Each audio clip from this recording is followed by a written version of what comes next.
கடவுள் டிவி நேயர்களுக்கு அன்பான வணக்கம். அடியேன் திருமயிலை கற்பகலட்சுமி சுரேஷ். ஒவ்வொரு முறையும் உங்களை சந்தித்து அப்படியே சிவக்குடும்பத்தை பற்றி ஆராதித்து கொண்டு இருக்கின்றோம். இப்போ எல்லாரும் திருக்கடவுர் வந்துருங்க. திருக்கடவுர் வாங்க, அந்த சன்னதி தெருக்குள்ளே நுழையிறோம். வானுயர்ந்த கோபுரம், கோடி கும்ப தரிசனம் கோடி புண்ணியம் என்று அப்படியே கோபுர தரிசனத்தை தாண்டி உள்ளே போய் நம்முடைய வலது பக்கத்தில் பார்த்தீங்கன்னா ரொம்ப அழகாக அபிராமியானவள் இருப்பாள். அவ்வளோ ஒரு அழகியாக அபிராமியானவள் அங்கே இருப்பாள். குட்டியாக தான் இருப்பாள். சின்னஞ்சிறு பெண் போலே சிற்றாடை இடை உடுத்தி. எங்கள் திருக்கடவுர்லேயும் அப்படி தான் இருப்பாள். ஆனால் அவளுடைய மூர்த்தம் தான் சிறியது, அவளுடைய கீர்த்தி மிகப்பெரியது. ததியுறு மத்தில் சுழலும் என் ஆவி தளர் விலதோர் கதியுறு வண்ணம் கருது கண்டாய் கமலாலயனும் மதியுறு வேணி மகிழ்னனும் மாலும் மணங்கி என்றும் துதியுறு சேவடியாய் சிந்தூரானன சுந்தரியே. ரொம்ப அழகான அபிராமப்பட்டர் அருளி செய்த அபிராமி அந்தாதியினுடைய 7வது பாடலை இன்று நாம் சிந்திக்க இருக்கின்றோம். இந்த பாடலை படிக்கும் பொழுது தான் கொஞ்சம் மரணத்தை பற்றி அப்படி யோசிக்க வைக்குது. இந்த மத்து பார்த்துருக்கீங்களா? அந்த மத்தில் சுழட்டுவாங்க, அந்த தயிரெலாம் கடைவாங்க ஆயர்பாடியில். அப்படி இப்படி பண்ணுவாங்க. அப்போ கலகலன்னு அந்த மத்தில் இருக்கிற இது பட்ட இந்த பாத்திரத்தில் இருக்கிற தயிரில் ஒரு குளக்கு அந்த மாதிரி ஒரு சவுண்டு கேட்கும். இப்படி பண்ண கடைய அந்த சவுண்டு கேட்டுட்டே இருக்கும்.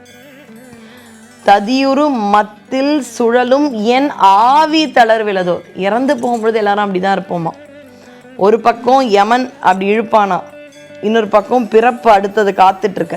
ஒரு பிறப்பு ஒரு இறப்பு, ஒரு பிறப்பு ஒரு இறப்பு, ஒரு பிறப்பு ஒரு இறப்பு, இதே மாதிரி தான் இருக்கான் ஜேர்னி. அப்படி மத்தால் எப்படி அந்த தயிரை கடையுவோமோ அது மாதிரி யமன் 2 கயிறை வச்சு நம்ம ஆவியை கடையிறானோ. நீங்கள் பார்த்தீங்கன்னா சில பேர் இறக்கும் பொழுது அவங்களுக்கு அந்த சளி தொண்டையை அடைச்சிக்குமா, பேச முடியாது, கிருன்னு அது மாதிரி தான் வருமா. அது பேர் கபம். அது மாதிரி எப்படி அந்த தயிரை மத்தால கடைவோமோ அது மாதிரி என்னுடைய ஆவி பிறப்பு இறப்புன்னு கடையப்பட்டுட்டே இருக்குமா. இதெல்லாம் இருக்கக்கூடாதுன்னா எனக்கு உன்னுடைய அருள் வேண்டும். உன்னை யாரெல்லாம் வணங்குகிறார்கள், நீ எப்பேற்பட்ட பெருமையானவள் தெரியுமா தாயே?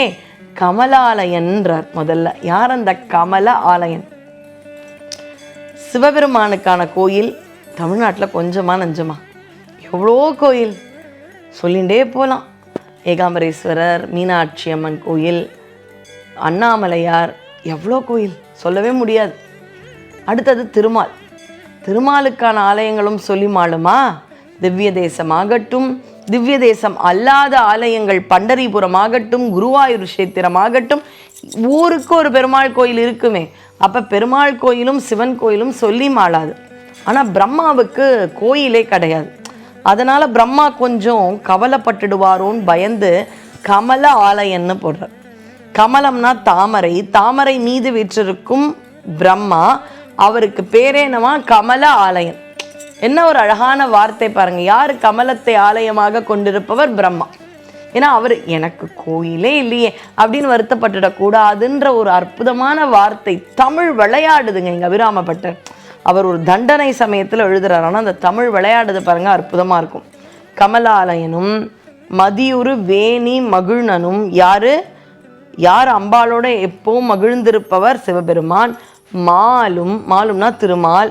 பனங்கி என்றும் துதியுறு சேவடியாய், அவளுடைய பாதங்களை மும்மூர்த்திகளும் வணங்குகிறார்கள். இது ஒரு கற்பனை.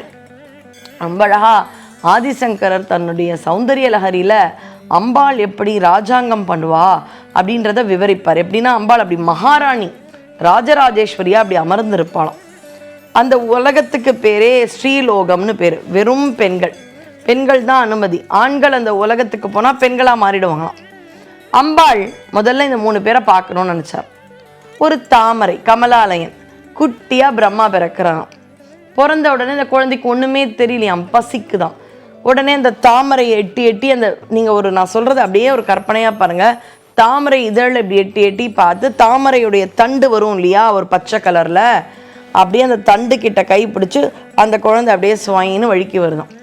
அந்த பிரம்ம குழந்தை அப்படியே வழுக்கி அந்த தாமரை தண்டில் வந்து நின்ற இடம் எதுன்னு பார்த்தீங்கன்னா ஒரு வயிறு உந்தி. யாருடைய வயிறுன்னு பார்த்தா திருமாலுடைய வயிறு. ஏன்னா திருமாலுடைய நாபிக்கமலத்தில் தான் பிரம்மன் அவதரிக்கின்றார். அப்போ திருமால் பார்க்குறாரு, யாரு நீ? இல்லை உங்கள் வயத்துலேருந்து வந்தேன், அந்த தாமரையில் பிறந்தேன் நான் வந்தேன். நீங்கள் யார்? எனக்கும் தெரியல. அப்போ சிவபெருமான் வரான், எனக்கும் நான் யாருன்னு தெரியல அப்படின்னு சொல்லும் பொழுது ஒரு விண்கலம் வருதான். அந்த மும்மூர்த்திகளை ஏற்றி கொண்டு ஸ்ரீலோகம் போன உடனே அங்கே அம்பாள் ராஜராஜேஸ்வரியாக இருக்கலாம். வாங்க, உங்களுக்கான தொழிலெல்லாம் நான் தரப்போகிறேன், நான் தான் உங்களை உருவாக்கினேன்னு பிரம்மனுக்கு படைக்கும் தொழில், திருமாலுக்கு காக்கும் தொழில், ருத்திரனுக்கு ஒடுக்கும் தொழில்னு கொடுத்தாலாம். அப்படி மும்மூர்த்திகளையும் தோற்றுவித்து முத்தொழிலை கொடுத்தவள் பராசக்தி, சர்வ வல்லமை படைத்தவள்னு ரொம்ப அழகாக இந்த பாடலில் சொல்கிறார். சிந்தூராரண சுந்தரியே, அதாவது முதல் பாட்டில் பாருங்கள் உச்சி திலகம், அடுத்த இதுக்கு முன்னாடி இருக்கிற பாட்டில் அவளை சிந்துர வண்ணப்பெண்ணேன்னு இந்த இடத்துல அவள் வச்சிருக்கிற சிவப்பு குங்குமம், இந்த இடத்துல சிந்தூராரண சுந்தரி சிவப்பு பொட்டு வச்சிட்டு இருக்கிற முகத்தை பார்த்துட்டார். இப்போ முன்னாடி உச்சி திலகம், அப்புறம் பொட்டு, இப்போ முகத்தையே பார்த்துட்டா. சுந்தரியேன்றார், அவ்வளோ அழகாக இருக்காள் அம்பாள்.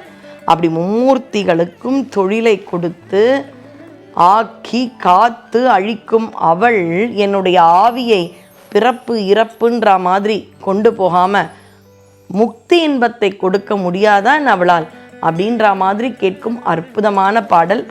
மன அமைதி எல்லாம் இருக்கும், ஆனால் மனம் ஒரு மாதிரி அமைதியே இல்லாத மாதிரி இருக்குது, டிஸ்டர்ப்டாக இருக்குது. அப்படிலாம் இருந்தால் இந்த 7ஆம் பாடலை பாராயணம் செய்ய செய்ய மன அமைதி என்பது நமக்கு கிடைக்கும். நன்றி, வணக்கம்.